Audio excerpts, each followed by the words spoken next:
representing people injured as a result of other people's negligence for over 50 years here in South Florida. If you get injured as a result of somebody else's negligence, it can be a car accident, it can be a slip and fall, medical malpractice, negligent security. If somebody else's negligence caused an injury to either you or one of your loved ones, give us a call. Our phone number is on our page, our website is on our page, and our email addresses are on our page. Please give us a call for a free consultation. We'd love to help you. Let Zach and I protect your rights. I feel like 2024 is going to be magical.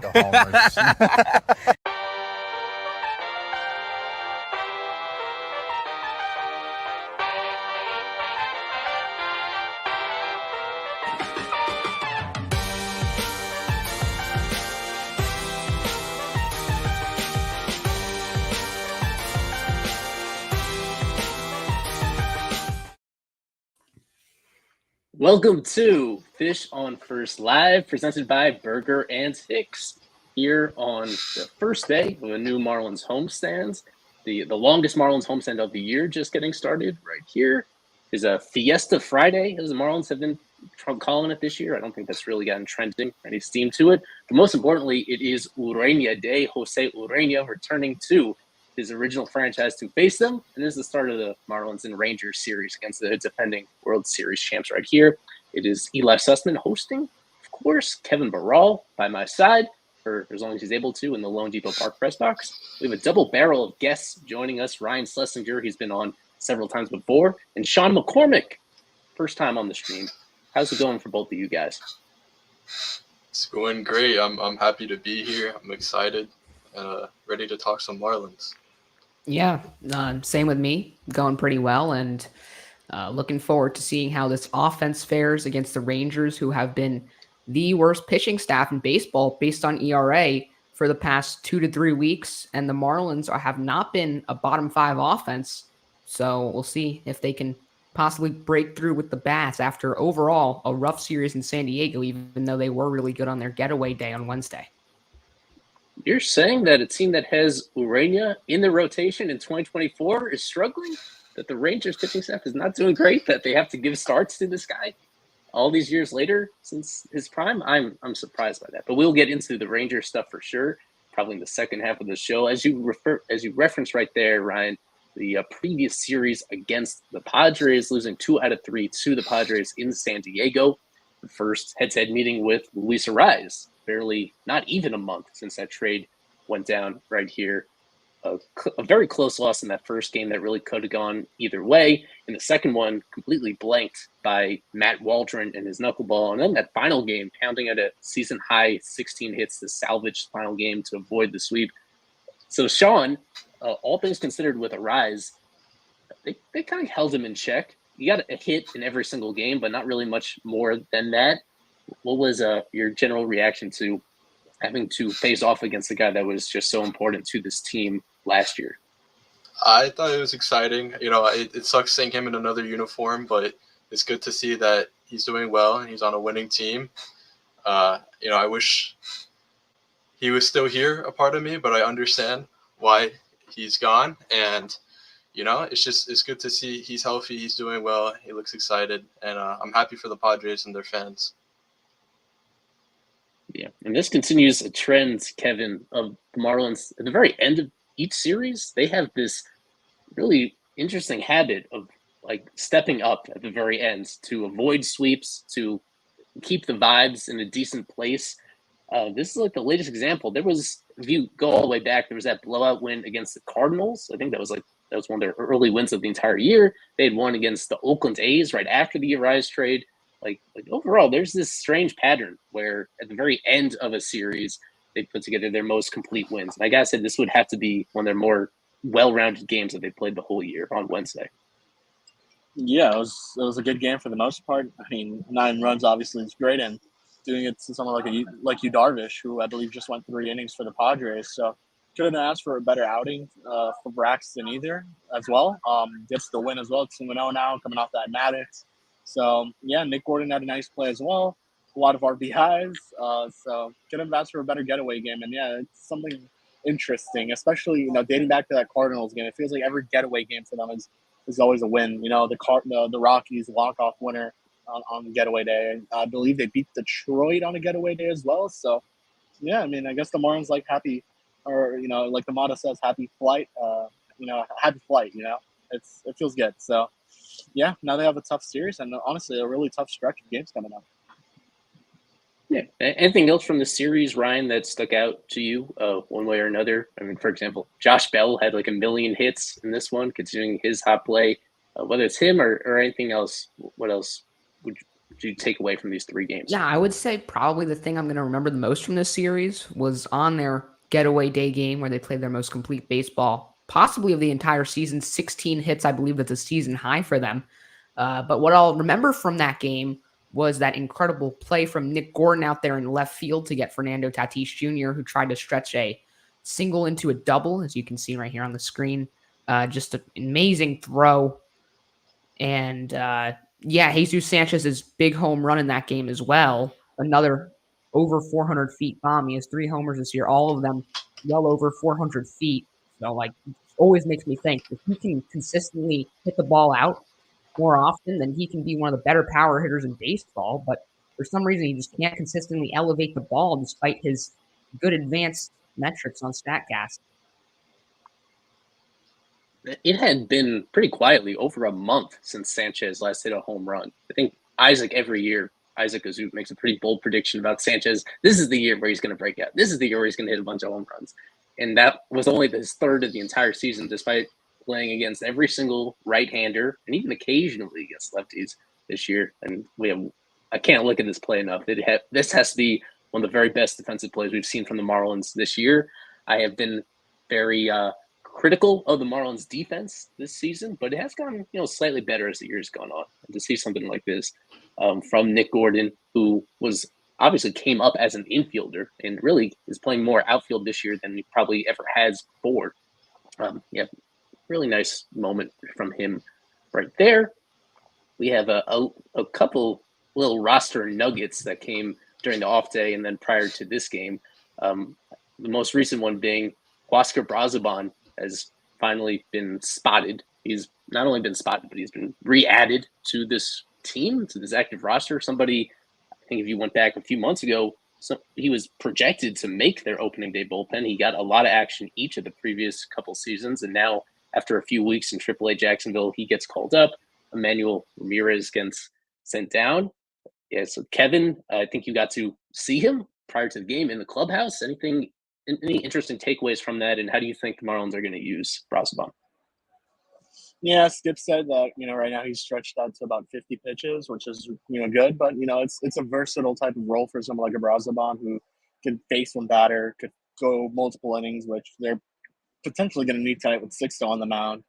And it's good to see him back. Honestly, he's happy to be here. Very, very happy.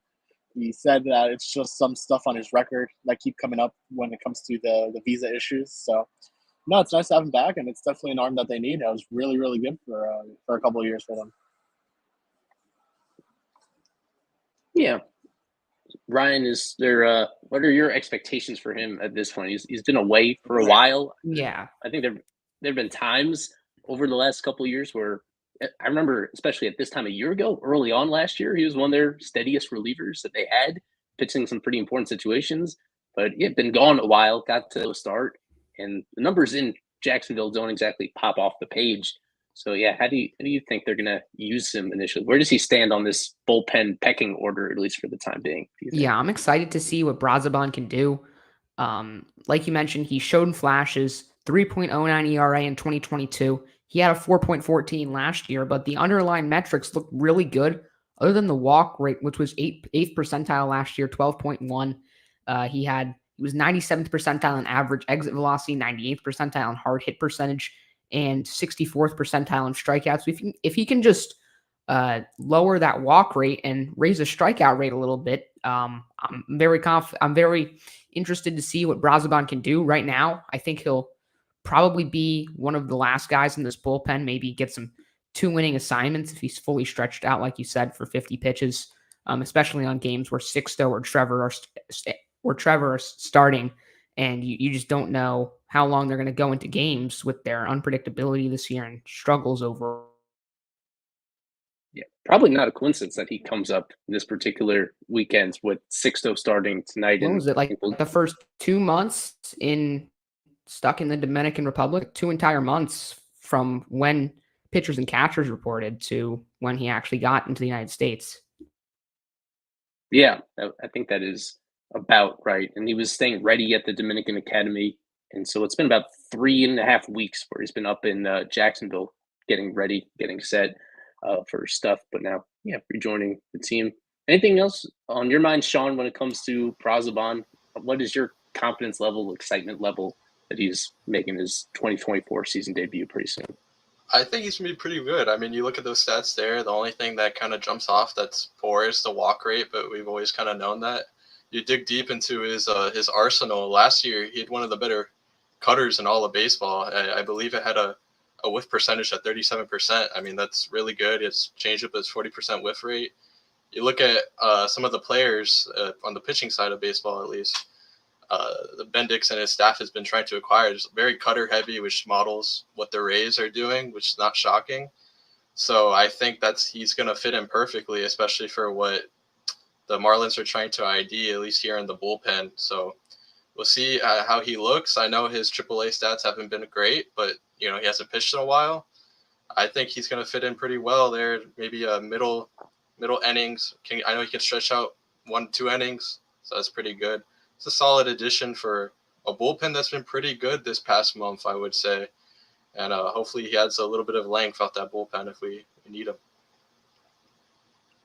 And eventually, I think it is all but certain that some members of this bullpen over the next 2 months likely to be flipped off to contending teams. Those are generally the easiest pieces to move. Guys that are hot in the moment that have a lot more value to teams that are trying to win right now than they are to teams in the Marlins situation, which means that it just creates all the more room to backfill guys. And one of the keys that the Marlins are going to be this sustainably competitive team is you see it really across the league is being able to create good relievers from almost nothing, or also just being able to rely on the guys further down your 40-man roster to step in and immediately pick off where the other guys left off. And Brazoban, he certainly has the stuff for it. From what I've seen in Jacksonville, I thought he looked just almost the same as I was used to in terms of the velo that he had, the movement on his cutter, and overall, I thought it was really just fine. So actually, I'll be just curious to see exactly how they manage this thing, because JT Xiaogua is just a few days away from coming back. We'll probably cover that on the next stream, where he's about to return from the IL and make his debut, and he is out of minor league options, so they got to squeeze him in somewhere. But Brazoban has a decent amount of upside, even for a guy as old as he is, the oldest guy in this bullpen, and somebody that's been hanging around in Jacksonville for a while. As I referenced with forthcoming trades that we expect in the next couple months, wanted to touch on this new Ken Rosenthal report on mainly geared towards Luzardo, but also looping in both Tanner Scott and a Braxton Garrett right here. So I'll just read it for people that haven't seen it already. With Ken Rosenthal saying that no one should be surprised if the Marlins make other deals well before the July 30th trade deadline. That is the key phrase here, well before. Teams viewing the Arise move as a signal that the Marlins were open for business, began inquiring on the team's starting pitchers as well as reliever Tanner Scott.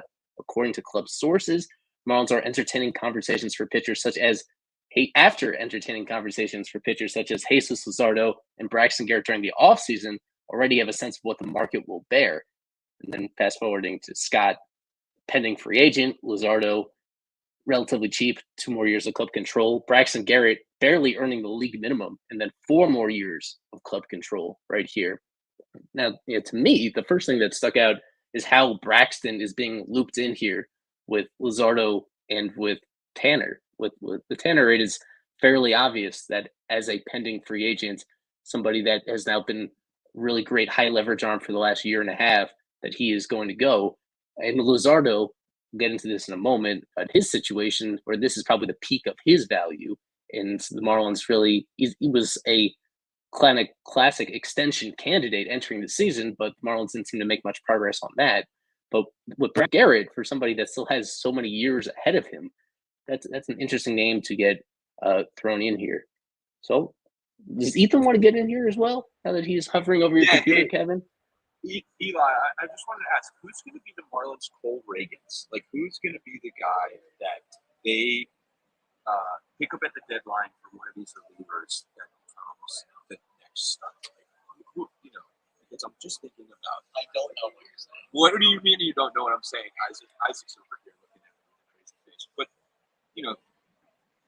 the move that everybody goes back to is with high leverage relievers, like Aroldis Chapman got moved to the Rangers. The Rangers, traded Cole Reagans for him, went out and won the World Series, right? Who's going to be the team that's going to overpay for a guy like Tanner Scott and is going to give somebody back, to the Marlins that is a guy that they probably didn't want to move on from, but maybe it's worth it to get, that World Series title or make that big move for the reliever that you think can lock down the end of the bullpen. I'm just thinking out loud here about, the reality of what the trade deadline is. He's their most valuable piece, probably, besides Luzardo. And he could bring you a haul, man. Like, I really think that he's a guy that could bring you back somebody that would be a big name. That could, we've seen the price that relievers can go for elite relief can really bring a ton to your farm system. I think it's interesting, to hear Brax's name floated out there. It shouldn't be surprising. It shouldn't be surprising to hear anybody's name floated out there. Rosenthal basically said that Luzardo is good as gone. And I think that makes a lot of sense because you start looking around the league. You look at a team like Baltimore, who just lost 2 starters today to Tommy John surgery. There's need for starting pitching everywhere. And so I just think, I know I'm rambling.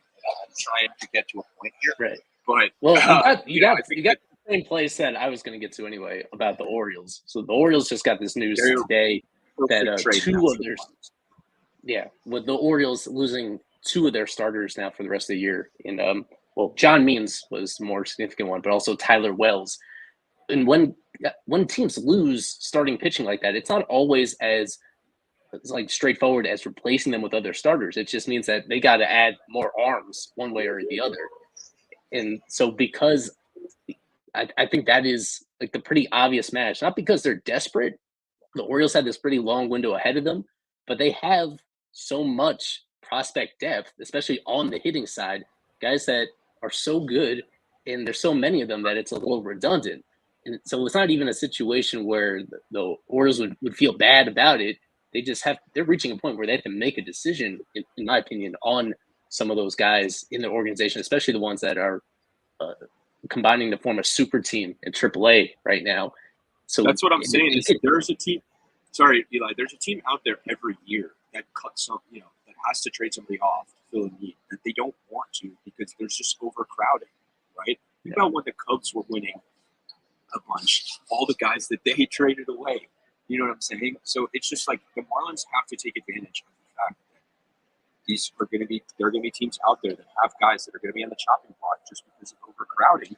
Heston Kierstead is a perfect example of a guy that might be on the chopping block this year from the Orioles.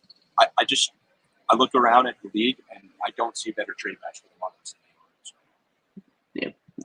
What's your thoughts on that, Ryan, about the Orioles in particular as a trade candidate? I feel like this is a conversation that people had as a Marlins community even last year. But at this point, in light of losing the news that they lost those recent arms today, and also there have been some rumors that at least during the offseason, they were one of those teams that the Marlins were talking to. Are there any particulars in that organization that you have circled, whether it's for Luzardo or Scott or Braxton or somebody else that you think makes some sense? Yeah, I've talked about, like you just said, I talked about the Orioles being a possible trade partner with the Marlins since this offseason. You look at their rotation. They have Kyle Bradish. Now they're without 2 key pieces. They're going to need people to eat innings. And obviously, their farm system is pretty position player heavy with, of course, Jackson Holliday, Samuel Basayo, Heston Kierstad, Kobe Mayo. Like, there's a ton of position players at AAA, AA, and at young guys in the majors who are pretty much all position players. So obviously they need pitching, and the Marlins need position players. So it's always been a perfect matchup. It's always been a perfect match in my opinion. I think Samuel Basayo is someone that I have circled. I believe he's the number 2 overall catching prospect in baseball. He was their number 2 overall prospect in the Orioles farm system, according to Pipeline last time I checked. And obviously the Marlins need a catcher. I don't know how Joe Mack has been doing recently. I know he had a really good stretch down in, I think it was high A, or then he got promoted to double A. I don't know how he's still doing over there, but Basayo is a blue chip catching prospect, can also play first base, but I think he'll be a catcher for the Marlins for obvious reasons. And Keston Kierstad, who basically just got squeezed off the roster, even though he was raking in AAA. I think he's probably the most likely to go to the Marlins. And maybe if they give them multiple pitchers, if they package Scott with Luzardo, maybe they'll get Basayo or another stud prospect like him, Kobe Mayo as well. Like, I don't even know what they can get if they give him Scott and Luzardo, but it'll be a pretty good package.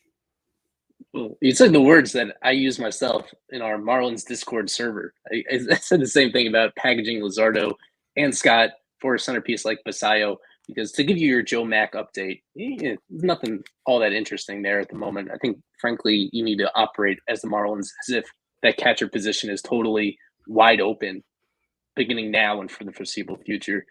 So, Sean, whether it's something on the Orioles or if there is any other team out there that you think is a good combination of having what the Marlins would be looking for, and also that might have the desperation to make like the most competitive offer for one of these guys, what comes to mind for you? For me personally, one, I want to start with the Orioles. I believe I remember earlier in the offseason, the Orioles turning down a package that included Samuel Basayo. They consider him untouchable. I mean, now they're probably more desperate pitcher injuries. They're in the thick of things now. Maybe they'll be more open to that. Me personally, I'm not making that deal unless Kobe Mayo, I believes in it. On top of him just being a great prospect, I mean, you see what he's doing right now in AAA, third base and first base. So I think he can stick at third. Great power. He's a Stoneman Douglas kid, just like Luzardo. I mean, that's a fun story. Yeah, I mean, that system full of bats, Max Wagner, Heston Kjerstad, just great bats in there. Another team that comes to mind is the Cubs. I believe there's been talks between the Marlins and Cubs in the offseason that involves Luzardo and other players. That's a good farm. I'm not too sure who exactly the Marlins would be completely IDing. I know Moises Basilaros, I believe his name, really nice catching prospect. Kind of similar in a way to Basayo. Maybe the bat's not there. The gloves maybe a little bit more advanced. Probably 80% of the bat. Those two teams really jump off to me. Another player, someone earlier, sorry, I forgot his name, was talking about who could be the Cole Reagans of this year. And ironically, I believe there's a guy on the Rangers, Cody Bradford, who I don't know if the Rangers would give him up. He's having a really great season. But he is really, really nice. I mean, you look at his walk rate, 2% walk rate. I mean, that's ridiculous over majority of the year. I believe he's been the starter.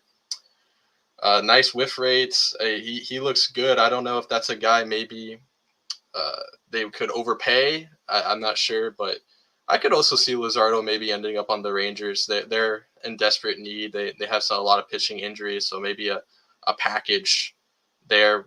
Bradford, some prospects could be nice. You reset that clock with Bradford if you get him. It could be really nice. I mean, yeah, look at that 70 command. That's ridiculous. That's George Kirby type of numbers there. So yeah, I'd say for me, Orioles Cubs. I think Orioles might be the best match for Luzardo, but I wouldn't be surprised to see someone like Tanner Scott end up in the Rangers. I think that's a nice fit. The team that Eli and I've been talking about for a bit now is the Diamondbacks. Zach Gallen just went on the IL today. Merrill Kelly's out. I believe Eduardo Rodriguez is also out. They need the pitching. That would be a name that really stands out to me. Team, and they have they're a top-heavy farm system that's really, really good. Drew Jones would make a lot of sense in this system. I don't know how they feel about trading, a guy who I believe was the number 1 and number 2 overall pick. Jordan Lawler, I believe, is in our rehab assignment, but that would definitely be a name I would love to see. Yeah, I mean, it's a very top-heavy system, a lot of young players. So, I mean, that's definitely more fitting into the time of what the Marlins want to do. That would most likely be either Luzardo or Braxton.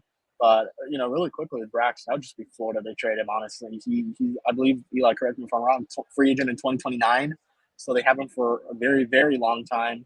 they need pitching at the end of the day. They're going to need it. As bad as they may be, or as good as they may be, they're going to need it. So that's a guy who could continue to, gain some value, gain more value than he already has. And, he threw an addict and all that stuff, but he's coming off of an injury, and he had two okay starts to begin the season. I think if you're a team, you want to see more, not only more out of Braxton, but they should keep him. There's just no reason to trade him right now. Luzardo, I think, is the top trade candidate.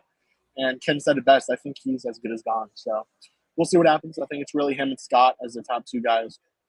I like the Tanner Scott to Chicago, the Cubs. I think that's a team that makes a lot of sense. I believe there was a report about them having spoken to the Marlins already. So yeah, a lot of options, a lot of teams, and a lot of good farm systems out here in baseball. Can I bring up one more team real quick? I just wanted to mention the Atlanta Braves. Obviously, they're without Spencer Strider. And maybe they try to turn David Fletcher into a rotation piece, the knuckleballer in AAA. But the bottom line is they're going to need to add a starting pitcher at the deadline. We still don't know how Chris Sale's health will hold up. He's pretty old, so they could even get another injury in the next few months. So I'm looking at their farm system, and the Marlins are fine on starting pitching with their prospects. They're looking to add position players. All of the Braves' top 5 prospects are right-handed pitchers.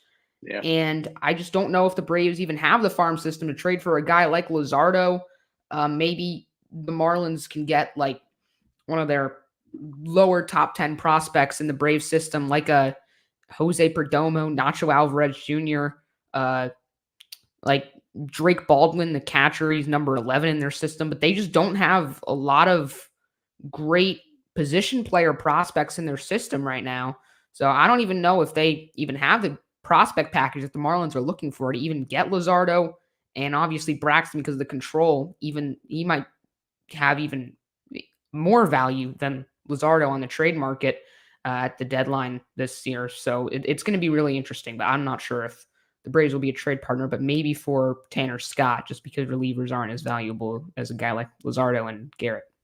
Yeah. The only reason why I was thinking somewhat recently about the Braves and trades is because people remember 3 years ago, the last time Acuna tore his ACL, Marlins traded them Adam Duvall for Alex Jackson at that trade deadline, and Duvall was great for them, helping them get to the World Series that year, and briefly crossed my mind about whether Alex Anthopoulos would inquire for the Marlins about some sort of role player, even if it's not one of their starting pitchers, because as you mentioned, probably not the prospect capital to make a competitive offer there.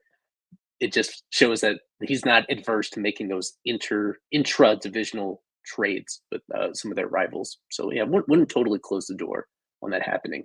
As we're about to head to break, we do our usual flip fish segment, selecting a former player who spent time with each of these teams during their major league career, both the Marlins and the Rangers right here. There are a lot of good options here, and I think I went with a fairly easy one here. Some hints based on their baseball reference page. Take a look here and mull it over during our upcoming break. It's a switch hitting catcher, 39 years old at this point. He played in the majors from 2007 to 2018. About 6 WAR in his career, 110 home runs. Really a decent career production, all things considered. Think it over. On the other side of the break, we'll have the reveal, and of course, we'll get deeper into this upcoming series against the Rangers. Thanks for tuning in, and stick with us here on FOF Live. We have been representing people injured as a result of other people's negligence for over 50 years here in South Florida. If you get injured as a result of somebody else's negligence, it can be a car accident, it can be a slip and fall, medical malpractice, negligent security. If somebody else's negligence caused an injury to either you or one of your loved ones, give us a call. Our phone number is on our page, our website is on our page, and our email addresses are on our page. Please give us a call for a free consultation. We'd love to help you. Let Zach and I protect your rights. And we're back here on FLF Live, presented by Berger and Hicks for this flip fish.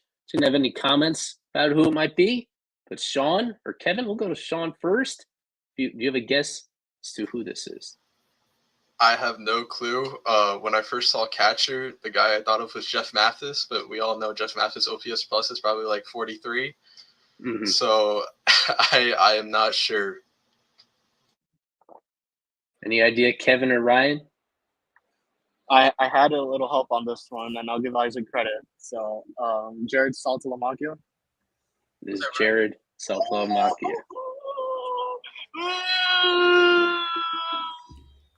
This Early in his career, he was with the Rangers, and then, of course, near the end of his career, he got his big payday from the Marlins to come home, you could say, as a West Palm Beach guy, come home and play for a South Florida team. That did not go well. But at least he was succeeded by JT Realmuto, and so very quickly they turned the page on there and went into a very prosperous era of catcher production. I should have mentioned this before, that Sean Millerick on Twitter and here in the live chat with us, he wanted us to go in a different direction with our flip fish guy, maybe somebody that won a World Series with the Marlins or threw no hitter or throughout the first pitch ever. Like that would be Charlie Huff, that last one right there. But yeah, I went with this one. I think it was nice middle ground in terms of difficulty. Before getting into the series, I almost forgot to mention the very late breaking news that came in shortly before we went on stream regarding Brant Brown being pushed out of the Mariners barely a third of the way into the season. Brant Brown was the Marlins hitting coach last year, his only year as Marlins hitting coach, and he helped guide Luis Ariz to his second straight batting title. If you really want to, how much of the credit you want to give to a coach is up to you, but he is somebody that was very highly regarded within the organization, got high praise from Skip Schumacher. They wanted to keep him. The only reason why he left in the first place is because he got that promotion from hitting coach to bench coach and offensive coordinator. Now he gets scapegoated here by Mariners, the team that's struggling offensively, can't change the whole roster during the middle of the season. So it's Brown that is out and now available. Just want to get your quick thoughts, Kevin, as somebody that was around him a little bit last year, and at least for around some players last year. It seems like he was very popular and respected in that Marlins clubhouse. Yeah, the players liked him a lot. He brought this new type of technique where you don't really notice it too much, that he came out during pitching changes with a tablet. He went over, which pitcher they were going up against, what they need to know. That's just something you didn't see with, past hitting coaches. And, that's definitely relayed into this season, overlapped into this season with, I believe, John Mayberry. So, yeah, I mean, props to him with what he did last season with his team. Obviously, they made the playoffs, and I know a lot of it could go towards the pitching, but they had some crazy comeback wins. The Yankees, they had some big wins. So, obviously, not all of it is his, but he got himself a great opportunity in Seattle, and unfortunately, it just doesn't go his way. And I guess they needed to fire someone to make a big move, and they go with Brant Brown. Obviously, I think that the first thing Marlins fans will wonder if he'll come back. I don't think that'll happen this season. We'll see if it even happens next season, depending what happens with the coaching staff and the direction they want to go there. So, yeah, I would say low chances he's back wearing a Marlins uniform, but 0%. Yeah, very low. Isaac saying 0% chance, but yeah, unlikely he's back. And but no, he was a great coach, very well respected, very well liked. Skip was very high on Brant Brown, especially we had him on when we had Skip on the podcast. Spoke very highly of him, and he told us then what position he was going to when he left. Right. And I should have added a little more context. They are in first place in the American League West, but that is a messy division right now. It's really not saying much to be leading that division at the moment. And they are the second lowest scoring team in the American League. They've scored exactly as many runs as the Marlins have this year in one more game. So I think that puts it into context that they've scored just as many runs as the Marlins this year. And although they are having relative success overall, that they also are on pace to strike out more than any other team ever has. They have the highest strikeout rate. Kevin always lets me know when the guy is over 20%, he gets concerned. As a team, the Mariners are striking out 28% of the time this year. I did not realize it had gotten that bad. So when it's the whole team that is doing it in that direction, I don't know. Yeah, this is just how it works sometimes. But Sean, you were the one that poked me about this right before we went live. So if there's any additional thoughts you had about Brant Brown, you can share it with us.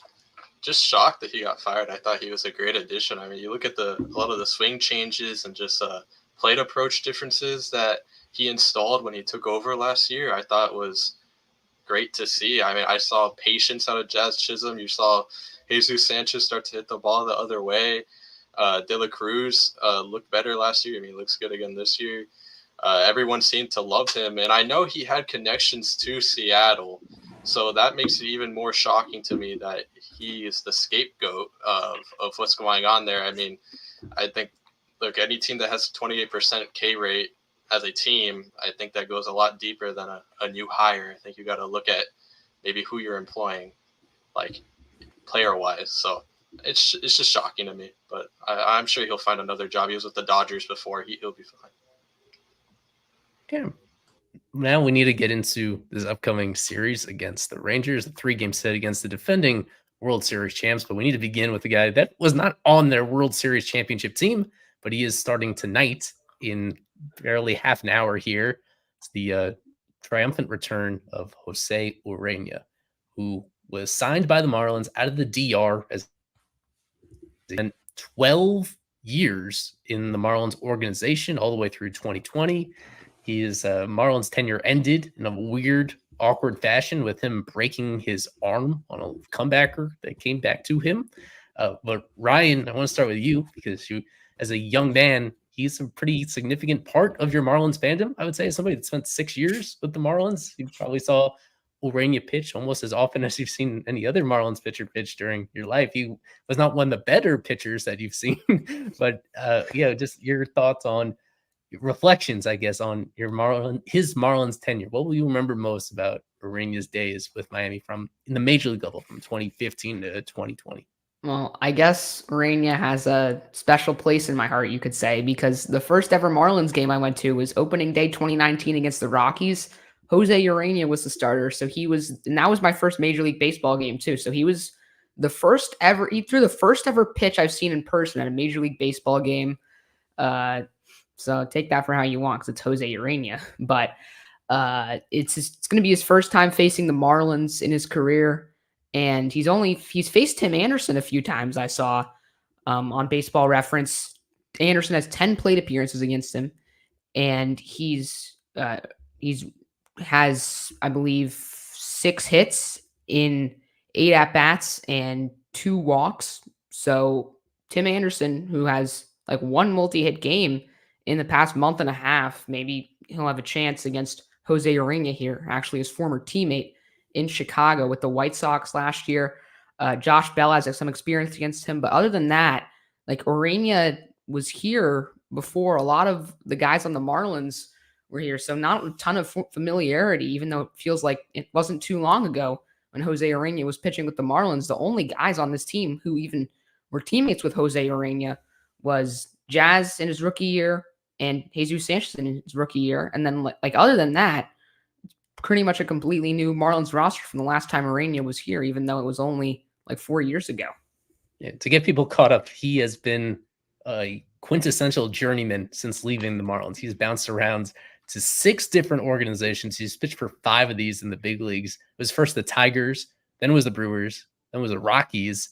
He didn't pitch in the majors for the Nationals. I think he was stuck at AAA, but he did pitch briefly for the White Sox and then to the Rangers so far this year. And we have more an article on fishonfirst.com. I dove into a little more about him. He is quietly having one of the better years of his career to this point. And he started just as a low leverage reliever. He only made their team one of the final roster spots that they had out of spring training due to a excessive list of starting pitching injuries. He is now in their rotation. And so far he's doing all right. And the overall numbers would be the lowest ERA of his career. The peripherals are not quite as exciting, but he is doing something kind of interesting where he's throwing his secondary stuff way more than he ever has before. He's always, what made him so attractive as a prospect and so maddening is that he has a really interesting fastball. He has great fastball velocity and it gets nasty movement. And yet it just didn't translate to all that many missed bats during the course of at any point of his career. And now, for the first time in his career, he's throwing his secondary stuff more often than his fastball. His fastball usage finally below 50%. In fact, in the low 40s so far this year. He still throws as hard as ever, right around there. It's just that his slider in particular is now his most used pitch so far to this point. As Ryan mentioned, he got me thinking, he talked about opening day in 2019. But opening day in 2018 was one of Ureña's defining moments when he allowed a first pitch home run to Ian Happ on opening day against the Cubs to start the Jeter Sherman era with a bang in the most unfortunate of ways. He was their opening day starter in both of those seasons, which kind of just speaks to how few the alternatives that they had to pitch in that moment were. At the very onset of the rebuild, before Sandy was quite ready, before Pablo Lopez was quite ready, etc. Right here. For Kevin, actually, unfortunately, Kevin didn't intersect as a member of the media when Ureña was here. So that's a missed opportunity. But I think you said you saw him pregame at least a little bit. Yeah, any thoughts about how this matchup is going to go for him? And it seems that people, at least online, people are excited for this matchup. I don't know about in person. Is it translating to how many people are actually in the stands at this point? It's all right now in the stands. It looks like a normal weekday game at the moment, but honestly, I'm pretty excited to watch this. You know, I did watch my fair share of Jose Urena games during my time as a fan. I'm watching him right now warm up, actually, and 6-2 on the other side. It's going to be a Super Bowl, so I'll tell you that much for pitching matchups. I assume he'll get a tribute video. He deserves one for sure, and you know, there are players that didn't play as long here that got one. But I'm excited to watch him. You know, definitely a guy who, you know, I think will have a chip on his shoulder to go up against his former organization for the first time. And geez, feels like 4 years. I think it's been that since he last faced them. And you know, I like how Ryan talked about some of the splits. You know, some of the how some of the matchups and how Urena did against some guys. The coolest one is Emmanuel Rivera. He is 3 for 7, and his 3 hits are all 3 of his successful hits are home runs against Jose Urena. So if he gets a hit, most likely it could be a home run. And there's a reason why Rivera is batting 5th tonight for the Marlins. But yeah, I'll probably talk to Urena tomorrow. And I spoke to Sandy. Sandy's very excited to have Urena back. You know, he's talking about how, you know, someone like Urena is someone that he really learned a lot from. Maybe not from too much of, not really a vocal leader too much, but a lead by example type of player. So definitely someone who Sandy's excited to see. He says he plays video games with him still, and they talk almost every day. So he says, you know, we're gonna have a lot of success off of Jose Urena because we know exactly what's coming our way, and hopefully that's the case. Because if not, the Marlins could be in for a rough night against Urena. As Kevin pointed out, Rivera in the middle of the lineup against a righty, which is highly unusual for him because he's had enough struggles against lefties even when he's had the platoon advantage. The last thing I wanted to get from you, Kevin, is the absence of Brian De La Cruz from the lineup. He's started every single game to this point in the season. Is there any particular reason why he's not in there tonight? Just needed a day off. Skip mentioned that he's, you know, De La Cruz is someone who he's run out a lot, obviously starting every game this season. Just wanted to give him a day off, a break. He should be back in the lineup tomorrow. He said, you know, he already had given Bell a day off, Jazz a day off, so just really wanted to do that for DLC, who needs it. You know, he's had his moments this season, and it's probably the end of the line for me on the stream with music bumping up here. But yeah, no, just a day off for DLC, much needed for him. He's played every single game, as you mentioned, so he needs it. Okay. As we bring in our frequent host, Daniel Rodriguez, just in time to talk about Jose Urena, the floor is yours about this triumphant return. He is 3rd all-time in games started at Lone Depot Park. He was a big part of the fabric of this team during some pretty miserable years. And now he is back. This is his very first time facing the Marlins in Miami. And what do you think of when you remember Jose Ureña's Marlins tenure? If you have to, you know, tell me the first thing that comes to my mind, I would say opening day against the Chicago Cubs. and the first pitch leadoff home run to Ian Happ was just turned out to be a metaphor for what that season was going to be. But with Jose Urena, the thing I would say is almost consistency, because it felt like every season for a good 5 years you were going to get Jose Urena there, and he was going to give you anywhere from 80 to 150 innings. It felt like he was just so consistent with the Marlins in terms of being able to pitch and giving out innings. So that's why, we would see him there. It seemed like year in, year out, like, oh, again, Jose Urena, again, he's on the rotation again. But it was just a margin of consistency for the Marlins. I know that 2017, 2018 years were really good for him. He had back-to-back seasons of 169 plus innings pitched. So he did margin that consistency for the Marlins. And it wasn't like he wasn't a horrible pitcher. You look at his stats, especially as a starter for those two really solid years, kind of took a nosedive after that and been going around the league. But with Jose Urena, it just felt like he was very consistent with the Marlins, where they can trust him to go out there and give a solid 5 innings, 5 2/3 for the Marlins. So I wish I was there. I think it would be really great to talk to Jose Urena. I think he might have a good amount of good things to say about his time in the Marlins, his time in the organization, being flourished as a starter and someone that at least the organization trusted to put the ball in his hands. I mean, giving him an opening day start, which seems like you look back at all the Marlins pitchers, maybe the one that sticks out the most in terms of, he was a starter on opening day. But again, they trusted him in that part. I believe in 2017 or 2018. During times, before Stan and whatnot are about to get traded. But with Urena, it really felt like a model of consistency during those times. And I'm sure he has nice things to say, bouncing around the league, and ended up, probably in the best situation for him, having a career year, having a really great year, probably his best year since the Marlins.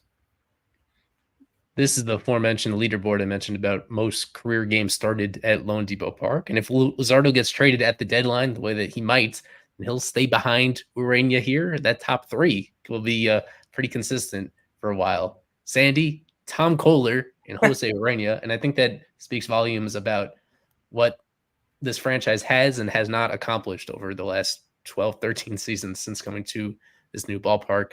We'll go back to the lineups here if I can find them. For tonight, this first game. Well, actually, we'll just take a overall look at the starting pitching matchups for the series. These are in the Marlins game notes. We send them out every single game to super subs. This is just one screenshot of a 5-page document that gets updated every single day. So just a casual plug, fishonfirst.com/subscriptions if you want to see these updated game notes before every single game with the interesting stuff as a train comes by in the background for me. And so tonight, Urena versus Sixto Sanchez, Michael Lorenzen versus Ryan Weathers on Saturday, Andrew Heaney versus Trevor Rogers on Sunday, right here. So not really the sexiest combination in terms of upside when it comes to this particular matchup. Just a lot of familiar names. Obviously, Andrew Heaney with the Marlins, and then even Michael Lorenzen in terms of someone that I was one of the proponents of the Marlins signing him as a starter for. So when I see this pitching matchups, it's a lot of familiar names, a lot of names that maybe Marlins fans were keen on the team signing in the off season. I know Andrew Heaney, maybe some people wanted him. Was decent enough, I believe, with the Dodgers and whatnot, and I believe last year with the Rangers. But Michael Lorenzen, I know people wanted him, and someone that got traded, I believe, the day after pitching against the Marlins. So he has some history at Lone Depot Park. I believe he's pitched some pretty good games there as well. So this is a very interesting pitching matchup. I think probably the number one, obviously the most interesting if you just want to look at it in a funny troll meme type of way, of course, is the one tonight, Urena and Sixto Sanchez. But I believe probably Saturdays is really the most interesting one, Ryan Weathers and Michael Lorenzen. Ryan Weathers can potentially improve his campaign to be an all-star for the Marlins. And Michael Lorenzen, of course, wants to prove why maybe he should have gotten a little bit more in terms of salary this offseason. Well, Sean, this being your first time on the stream, I haven't heard your stance on Sixto, the state of the Sixto at this point, now that we've seen a handful of starts from him. The results kind of look similar every single time out. Gets off to a slow start, crits his way through 4, if not 5 innings. But how much longer of a leash do you think he gets as a starter if it's more of the same, if he continues to follow the same pattern? And yeah, just overall, what are you seeing from him as a starter? I am shocked he's even here to begin with. I remember sitting at the State of the Marlins when Peter Bendix was talking to everyone, and someone asking a question about Sixto, and people laughing to themselves. So I think the fact that he's even here, is crazy. I know he's had his first inning struggles. Once he gets past the first inning, he's been all right. I mean, he should not be a starter. Just honestly, he doesn't have any good four-seam fastball, or his sinker's not even. I mean, the velo is there, but it's just not generating anything. Only pitch to really do anything so far is his changeup. But I mean, I guess that's good. He's always had that amazing changeup going back to that 2020 season. I think he can be useful out the bullpen. I believe he had a couple bullpen appearances and it wasn't great, but I don't know. I think he'll be fine now. He can eat innings. Maybe his role can just be a 2-inning reliever, 2-3 innings if you need someone, if the starter goes down or anything. Nothing special, but I'm happy he's here. I don't think many people would have expected Sixto to be making starts, and June's about to start. So, and good for Sixto. We got Ryan, the phone edition of Ryan. I think he can still hear us and talk with us right here. So quickly, before we wrap this up, I know you did quite a bit of research into how the Rangers are doing so far this season, and especially lately. Anybody in their lineup that you want to spotlight here? It's a lot of the same faces from their World Series team, but also some interesting differences. So yeah, overall, how are the Rangers suiting up to defend their title at this stage of the season, 2 months into it? Yeah, I think with the Rangers, it's a team that, I don't think they want to be what they're at currently. If you told me they were the World Series champs defending, I would be maybe a little bit of in shock, just because you look at their record. 2 games under 500. This lineup does not scream games under 500 at all. It's a very solid lineup. They have the power with Adolis and Corey Seager. Marcus Semion's having a very sneaky, really great year so far this season. And of course, you always have to look at guys like Wyatt Langford when you're bringing in someone of his caliber, a rookie player, in terms of him and how much prospect pedigree he has. I believe he's coming off an injury as well. So that's someone to really keep an eye on to see how he continues to go on there. And I think probably the number one player to really look at in terms of maybe underrated and maybe someone will probably be Leody Taveras. I think he's been pretty underrated for him, and to have him in the 5-hole in that stacked lineup and really him patrolling the center field is someone maybe the Marlins should really keep an eye on. Underrated, of course, from Garcia and Seager and guys like that. Yeah, I just want to add something here. I think the Rangers definitely disappointing so far. I wouldn't be shocked if they make some moves. I know Evan Carter's been not good this year, which is shocking. Wyatt Langford hasn't been great. I know they just got Josh Jung back, I believe, or it's either injured or they just gone back. I'm not completely sure there, but I know Seager's been hot lately. And this is something I thought was interesting. In 2023, in the month of May, they had a 115 WRC plus, and in 2024, in the month of May, they have a 98 WRC plus. So that's just the regression that they've seen on their hitting. Their pitching staff, I know, is injured. They have some bright spots, but like we pointed out, Jose Urena is starting for them, and it's about to be June. So I don't think the Rangers should freak out. The AL West has been rough this year, but they definitely have to make some moves at this deadline, I would say. And I think good for them. They have a lot of pitching in their farm system. So maybe you can swap some bats for pitching, and we'll see what happens with them. I know they just recently traded for Robbie Grossman, I believe. So yeah, brought him back. Without further ado, let us hop into favorite segment of the show, prediction time. This is prediction time. I don't want to toot my own horn here, but I'm really good at this. Prediction time, as always, on the show, our final segment right here. Let's do a quick look at the leaderboard that we keep track of all season long between our staffers, our stream guests, and our super subs. If I can find it here.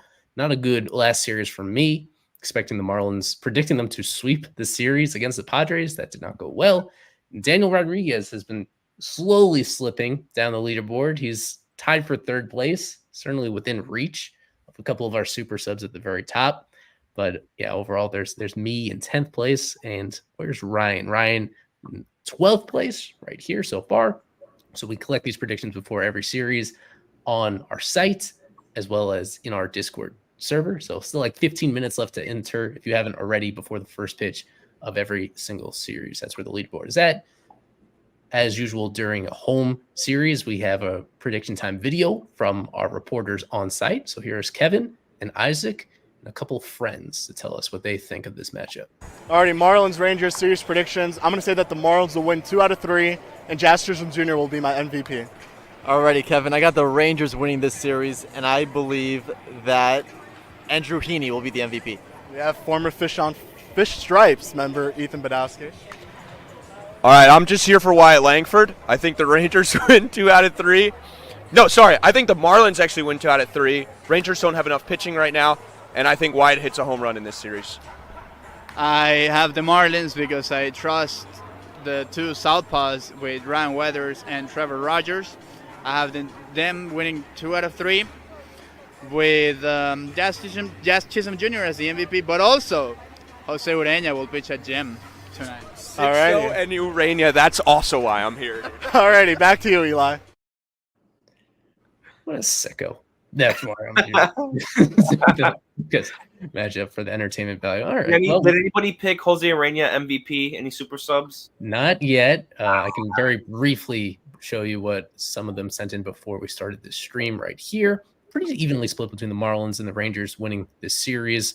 A couple Corey Seager picks. It's really all across the map with MVPs, but no Uranias and no Sixtos right here. But that is why they play the games. This is getting started right now.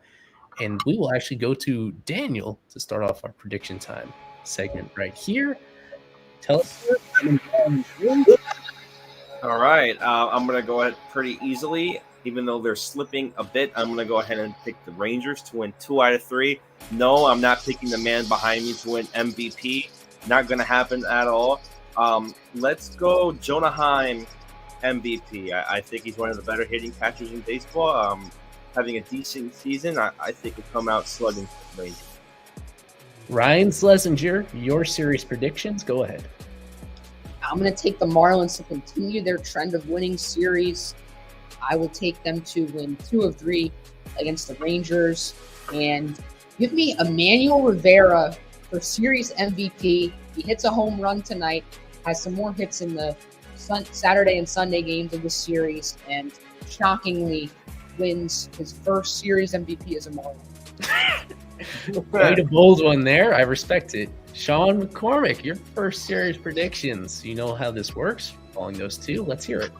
All right, I think my series predictions, I'm going to have the Rangers take 2 out of 3 against the Marlins, but my MVP is going to be Ryan Weathers, and I'm going to call my shot here. He's going to get 9 Ks tomorrow.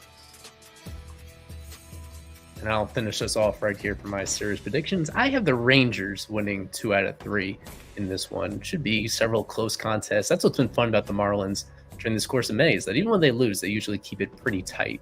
But Rangers winning 2 out of 3. And with series MVP, Daniel hinted at him earlier in the show, Leody Taveras. At least you could count on him to be in the lineup every day as Rangers center fielder. So I'm kind of going with the bulk accumulation and also going a little bit off the grid compared to some of their conventional stars. I think Taveras piles up a handful of hits and at least 1 or 2 in a high leverage situation to get him MVP honors. That will do it here for our show. FOF Live, presented by Berger and Hicks, Eli Sussman, Daniel Rodriguez, joined earlier by Kevin Barral, very briefly by Ethan Badowski, one of his classic rants about the Orioles situation. But I love Ethan, and it's great to have him covering this series as well. Ryan Schlesinger, Sean McCormick, appreciate both of you guys coming on here on a Friday night. Let's watch some baseball, see how this all plays out right here. The longest homestand of the season begins here for the Marlins right here. So we'll be back with another series preview show for the Citrus series coming up Tuesday. Hope you guys tune in for that and check out all of our coverage, fishonfirst.com. Thanks a lot for supporting what we do here, and go Fish.